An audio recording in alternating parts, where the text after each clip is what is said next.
سالار قافلہ نے قافلہ واپس کروایا، اس درخت کے پاس آئے، آ کے کچھ دیر اس درخت کے نیچے قیام کیا، اور اس کے بعد سفر کرا۔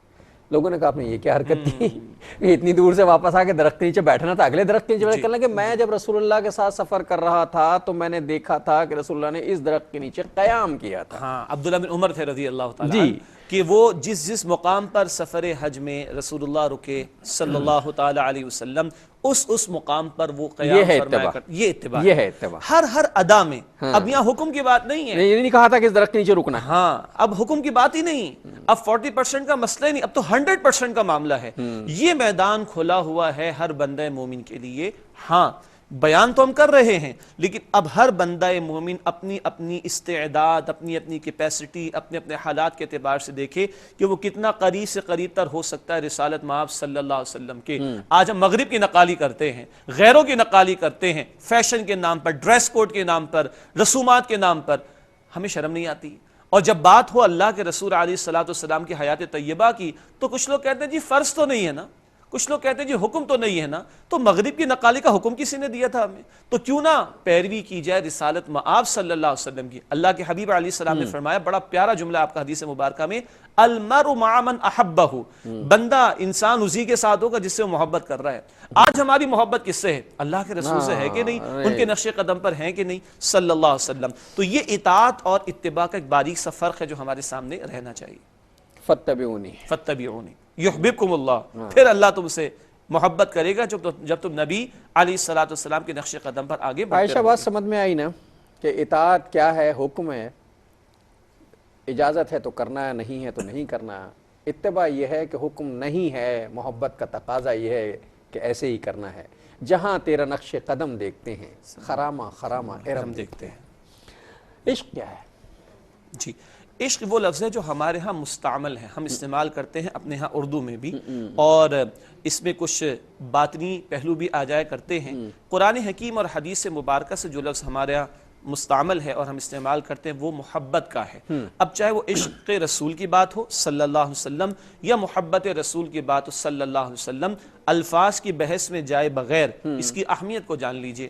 اللہ کے حبیب علیہ عشق کو ہم محبت ہی کہتے ہیں، محبت کی انتہا ہے بس، اور اللہ کے حبیب علیہ الصلوۃ والسلام نے ایک بخاری شریف کی روایت میں فرمایا کہ تم میں سے کوئی مومن نہیں ہو سکتا جب تک کہ میں اس کے نزدیک اس کے والد، اس کی اولاد اور تمام انسانوں سے بڑھ کر محبوب نہ ہو جاؤں۔ محبت کی بات کر رہا ہوں، جب تک اس کے والد، اس کی اولاد اور تمام انسانوں سے بڑھ کر محبوب نہ ہو جاؤں تم میں سے کسی کا ایمان کامل نہیں ہو سکتا، تم مومن نہیں ہو سکتے۔ اور بخاری شریف اور مسند احمد کی ایک اور روایت میں سیدنا عمر فاروق سے اللہ کے رسول کا خطاب ہوا صلی اللہ علیہ وسلم، اے عمر تم، اللہ اکبر، کیا عجیب، ذرا ہم بھی تو دیکھیں ہم کیسے بڑے بڑے دعوے کرتے ہیں۔ یہ وہ ہیں جو سب کچھ رسول اللہ کے لیے تج کے آئے ہیں، بالکل قربان کر کے آئے ہیں، اور سوال ہو رہا ہے، اور ہمارے دعوے دیکھیے اور ان کا جواب دیکھیے۔ اے عمر تم مجھ سے کتنی محبت کرتے ہو رضی اللہ عنہ۔ فوراً جواب نہیں دیا، عرض کرتے یا رسول اللہ صلی اللہ علیہ وسلم، دل کی بات سامنے رکھ دی، ہماری اتنا جھوٹے دعوے نہیں کیے، نعرے نہیں لگائے۔ یا رسول اللہ صلی اللہ علیہ وسلم، میری جان کے سوا ہر شے سے بڑھ کر آپ سے محبت ہے۔ یعنی یہ سچی بات ہی ہے، سچی بات تھی نا، دل میں جو بات تھی رکھ دی۔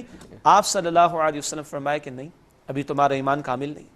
اب خاموش ہوئے ہیں اور شعوری طور پر کانشیسلی سوچ سمجھ کر پھر عرض کی، منہ پھاڑ کے نہیں کہہ دیا کہ اچھا ٹھیک ہے جی یہ بھی آپ کے لیے ٹھیک ہے جی، ایسا بھی صحیح، ایسا نہیں۔ خاموش ہوئے، توقف فرمایا، پھر شعوری طور پر کانشیسلی عرض کیا، رسول اللہ صلی اللہ علیہ وسلم اب مجھے آپ سے میری جان سے بڑھ کر محبت ہے۔ تب اللہ کے رسول علیہ الصلوۃ والسلام نے فرمایا کہ الآن اب تمہارا ایمان مکمل ہوا ہے، اب میں نے اپنے نفس سے پوچھ لیا ہے، اب میں نے اپنے نفس سے طے کر لیا ہے کہ نہیں یہ کچھ نہیں ہے۔ اب میں یہ بھی عرض کر دوں کہ یہ واقعہ صرف اس لیے کہ ہم یہاں پڑھ رہے ہیں کچھ لوگ سبحان اللہ کہہ لیں، نہیں، ہم بھی اپنے گریبانوں میں جھانکیں۔ آج ہمارے دعوے اس کے ساتھ ثبوت موجود ہے حب رسول کا صلی اللہ علیہ وسلم۔ کیا واقعی ہمیں اللہ کے رسول سے محبت ہے صلی اللہ علیہ وسلم؟ سورہ توبہ میں گزارش کروں گا پڑھ لیں گھر جا کر، ہمارے ناظرین کو قرآن حکیم کا نسخہ کھولیں، سورہ توبہ کی آیت نمبر 24، قل ان کان آباؤکم وابناؤکم واخوانکم وازواجکم وعشیرتکم واموال اقترفتموها وتجارۃ تخشون کسادها ومساکن ترضونها۔ 8 محبتیں اے نبی سے فرمائیے صلی اللہ علیہ وسلم، تمہارے باپ، بیٹے، بھائی، بیوی، رشتہ دار، وہ مال جو تم نے بڑی محنت سے کمائے، وہ مکانات جو تمہیں بڑے محبوب ہیں، وہ تجارت جس کے نقصان کا تمہیں اندیشہ ہے، احب الیکم من اللہ ورسولہ وجہاد فی سبیلہ، اگر یہ 8 محبتیں یا کوئی محبت تمہیں اللہ کی محبت، اللہ کے رسول صلی اللہ علیہ وسلم کی محبت اور اللہ کی راہ میں جہاد، دین کی جد و جہد کی محبت سے برتر ہے تمہارے نزدیک، فتربصوا، جاؤ انتظار کرو، حتی یأتی اللہ بامری، یہاں تک کہ اللہ اپنا فیصلہ لے آئے عذاب کا یا موت کا، واللہ لا یہدی القوم الفاسقین، اللہ فاسقوں کو ہدایت نہیں دیتا۔ یہ آیت تو ہلا دیتی۔ 8 محبت، ایک طرف رشتوں کی، دولت کی، مکانات کی، اور یہی بنیادی محبت ہے، یہی بنیادی محبت۔ یہی بنیادی محبت ہے۔ اب ایک ترازو ہم قائم کریں نا اپنے باطن میں، ایک پلڑے میں 8 محبتیں، دوسرے میں اللہ کی محبت، اللہ کے رسول کی محبت اور اللہ کے دین کی جد و جہد کی محبت۔ دیکھ لے جواب آ جائے گا ہم سچے دعوے دار ہیں یا جھوٹے دعوے دار ہیں۔ غور کریں، سورہ توبہ آیت نمبر 24 پڑھیے، خدا را اس ہم تو جھوٹے ہی نکلے۔ اللہ ہمیں محفوظ رکھے، اس جھوٹ سے محفوظ رکھے۔